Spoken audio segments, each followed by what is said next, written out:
एक बार फिर स्वागत है आप सभी का हमारे एक बहुत ही शानदार टॉपिक पर।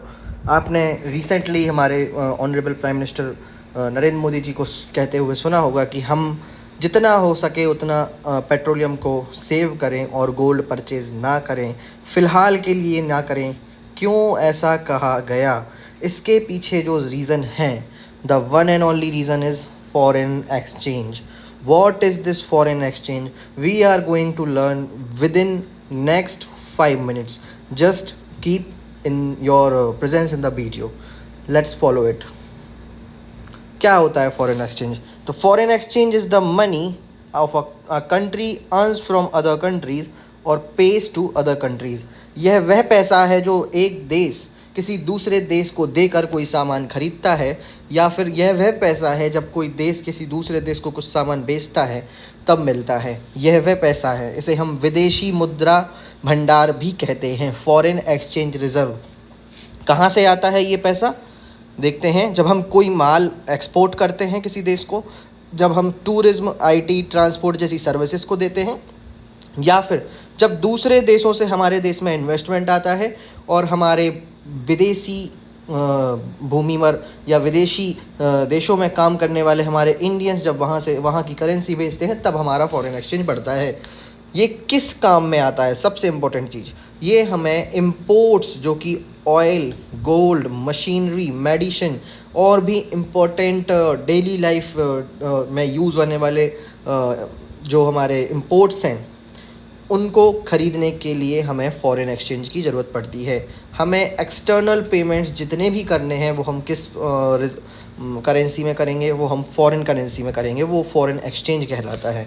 सिंपल टेक अवे ये है कि हम जब कमाते हैं, जब कोई फॉरेन एक्सचेंज कब कमाते हैं? जब हमारे देश में पैसा आता है। हम कब खर्च करते हैं? जब हमारे देश से पैसा जाता है। हमारी जो भी इस दुनिया में कोई स्ट्रॉन्ग इकोनॉमी अगर है तो उसे अर्निंग्स ज़्यादा चाहिए, लेकिन जो फॉरेन एक्सचेंज की जो स्पेंडिंग है वो बहुत कैसी होनी चाहिए? केयरफुल होनी चाहिए या फिर माइंडफुल होनी चाहिए। आगे बढ़ते हैं।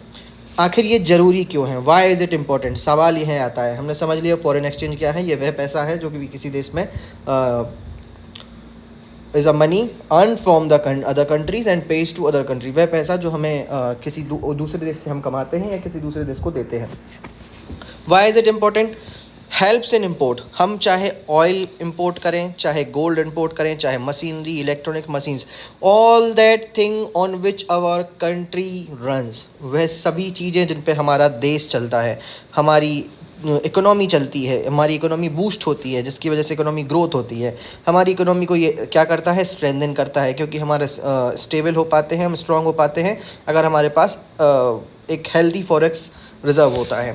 ग्लोबल ट्रांजैक्शंस जो भी होते हैं, इंटरनेशनल पेमेंट्स होते हैं, एजुकेशन, बिजनेस, लोन्स, ट्रैवल, इसके लिए भी हमें फॉरेक्स की ज़रूरत पड़ती है।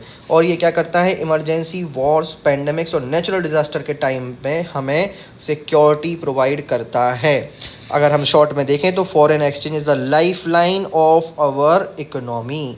It helps us import, grow, stay stable and meet our global commitments. That's the importance of foreign exchange. Example to understand. Saudi Arabia के एग्जाम्पल से हम समझते हैं। जैसे कि हमें पता है कि इंडिया जो है वो सऊदी अरबिया से ऑयल एक्सपोर्ट करता है। ऑयल एक्सपोर्ट करने की क्यों ज़रूरी है ऑयल? क्योंकि यहाँ पे ट्रांसपोर्ट, इंडस्ट्रीज़, मशीनरीज़ और जो डेली लाइफ में इकोनॉमी है वो कैसे रन करेगी? वो कहीं ना कहीं पेट्रोलियम प्रोडक्ट्स पर ही रन करेगी, whether it is transport, industries और समथिंग एल्स। इंडिया क्या करेगा? सऊदी अरबिया से तेल एक्सपोर्ट करेगा। तेल के लिए हमें क्या चाहिए? क्यों चाहिए? क्योंकि हमारे पास ज़्यादा नहीं है। पेमेंट काय में करेगा? यूएस डॉलर में करेगा। यहाँ यूएस डॉलर का यूज़ आएगा। यूएस डॉलर में इंडिया पेमेंट करेगा और सऊदी अरबिया से क्या लाएगा? तेल लेके आएगा। This uses our forex and we use our precious foreign exchange reserves to make payment. किस पेमेंट को करना है? जिससे हम ऑयल या फिर अदर एसेंशियल्स को परचेस कर रहे हैं, जैसे कि मेडिसिन्स, इलेक्ट्रॉनिक्स और अदर डेली लाइफ गुड्स। फिर हम देखें, जब भारत में ऑयल आता है तो हमारी डेली लाइफ और इकोनॉमी क्या होती है? आगे बढ़ती है या फिर स्टेबल रहती है। We earn forex when money comes to India, like export, services, investment. We spend forex when money goes out of India, like imports, payments. So we must turn forex and spend it wisely. मैंने आपको पहले भी बताया, हमें बहुत ही carefully spend करना चाहिए क्योंकि इसका ये इमेंस वैल्यू का है। आगे देखेंगे। मुद्दे की बात यह है कि मोदी जी ने हमें ये सलाह क्यों दी, हमें पूरे देश को ये संदेश क्यों दिया कि हमें बाय नहीं करना है गोल्ड को, और हमें पेट्रोलियम को भी माइंडफुली यूज़ करना है और उसे बचाना है। क्यों? क्योंकि गोल्ड और पेट्रोलियम दोनों ही चीज़ें क्या होती हैं, इम्पोर्टेंट होती हैं। और इम्पोर्टेंट में क्या लगता है, हमें फॉरेन एक्सचेंज देना पड़ता है, और फॉरेन एक्सचेंज जब हमारा जाता है तो हमारे विदेशी मुद्रा भंडार खाली होते हैं। जब भी हम गोल्ड खरीदते हैं या फिर पेट्रोलियम प्रोडक्ट यूज़ करते हैं तो हम क्या करते हैं, फॉरेक्स को स्पेंड करते हैं, और इससे हमारा फॉरेन रिजर्व ख़त्म होता है और हमारी इकोनॉमी कैसी हो जाती है, वीक हो जाती है। तो buying gold and conserving petroleum save foreign exchange. अब अगर हम गोल्ड कम खरीदेंगे या ना खरीदें और पेट्रोलियम को कंजर्व करें तो हम क्या कर सकते हैं, अपने भारत को स्ट्रॉन्गर बना सकते हैं। तो जो मोदी जी की सिंपल एडवाइस है वो बहुत ही पावरफुल है, ताकि हम आज अपने फॉरेक्स को बचा सकें और एक स्ट्रॉन्गर इंडिया बना सकें। आगे देखते हैं। अभी करंट के सिनेरियो में ये अचानक से ऐसा क्या सिनेरियो क्रिएट हो गया कि हमें ये हमारे ऑनरेबल प्राइम मिनिस्टर को ये सभी से अपील करना पड़ा। इंडिया क्या करता है, ऑयल, गोल्ड, इलेक्ट्रॉनिक्स, मशीनरी सभी इंपोर्ट करता है, और इसमें क्या लगता है, फॉरेक्स लगता है। अब चूंकि करंट सिनेरियो में वॉर्स, राइजिंग ऑयल प्राइसेस और इकोनॉमिक अनसर्टेनिटी जैसी प्रॉब्लम्स बनी हुई हैं, तो इंपोर्ट्स कैसे हो रहे हैं, एक्सपेंसिव हो रहे हैं, तो फॉरेन रिजर्व हमारा खाली हो रहा है। इस वजह से हमारा जो रुपी है वो कॉन्स्टेंटली फॉल हो रहा है डॉलर के अगेंस्ट, तो हमारे इंडिया में जो है प्राइजेस बढ़ सकते हैं, जिसकी वजह से इकोनॉमी सफ़र करेगी। तो हमें क्या करना चाहिए, अपने फॉरेक्स को बचाना चाहिए, ताकि जो अननेसेसरी इंपोर्ट्स हैं हम उनको कम कर सकें और बहुत ही समझदारी से खर्च करें। सिंपल टेक अवे ये है कि earn more forex, spend it carefully and stronger economy would be build up. यहाँ एक सिंपल टेक अवे हम ये लेके जाएंगे कि आखिर ऐसा क्या हो रहा है कि हमारा जो रुपी था वो आज 95 अप्रॉक्स पहुँच चुका है। $1 इक्वल्स टू 95 रुपीज़। ये कैसे हुआ, छोटी सी एक केस स्टडी से समझेंगे।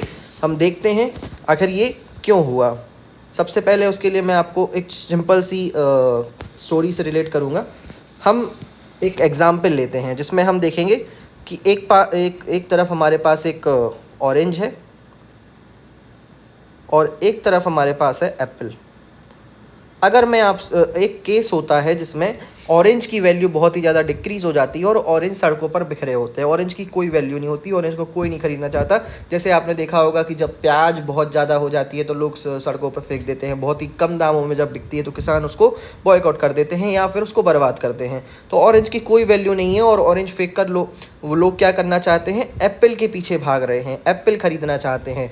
और एप्पल बहुत ही कम मार्केट में है, एप्पल की डिमांड बढ़ रही है। क्यों बढ़ रही है? क्योंकि जो अनसर्टेनिटीज़ हैं मार्केट में वो हो चुकी हैं, तो एप्पल की डिमांड बढ़ रही है। तो चाहे वो इन्वेस्टर हो जो कि फॉरेन से आके इंडिया में इन्वेस्ट कर रहा है या इस मार्केट में इन्वेस्ट कर रहा है, या फिर वो व्यक्ति हो जो डॉलर को चाहता है, वो चाहेगा कि ज़्यादा से ज़्यादा डॉलर मेरे पास हो और मेरे जो रुपीज़ हैं वो मुझसे दूर जाएं। इससे क्या होगा कि रुपी की वैल्यू डिक्रीज़ होगी, यानी कि जो ऑरेंज है उसकी वैल्यू डिक्रीज़ होगी और जो एप्पल है उसकी वैल्यू राइज़ होगी। इसमें कौन आता है? इसमें जो मार्केट स्टेबलाइज़र है, यहाँ एंट्री होती है हमारे मार्केट स्टेबलाइज़र की, जो है हमारा RBI। ये क्या करता है, यहाँ RBI को जब ऐसी सिनेरियो दिखती है तब RBI को अपने वॉल्ट में से जो उसके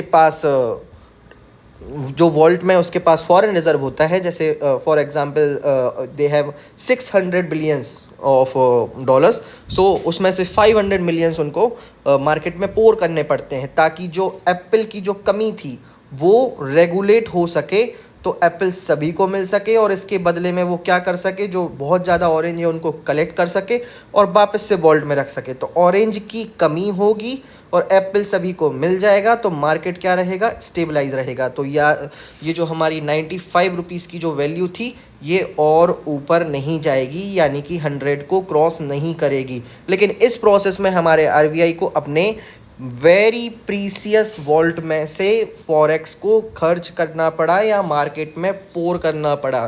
तो there this is where the problems come. So we Indians must understand that we should spend very carefully our forex, because whether it is directly or indirectly, it is on us how we spend our forex. That's all about the video, and keep watching for more updates.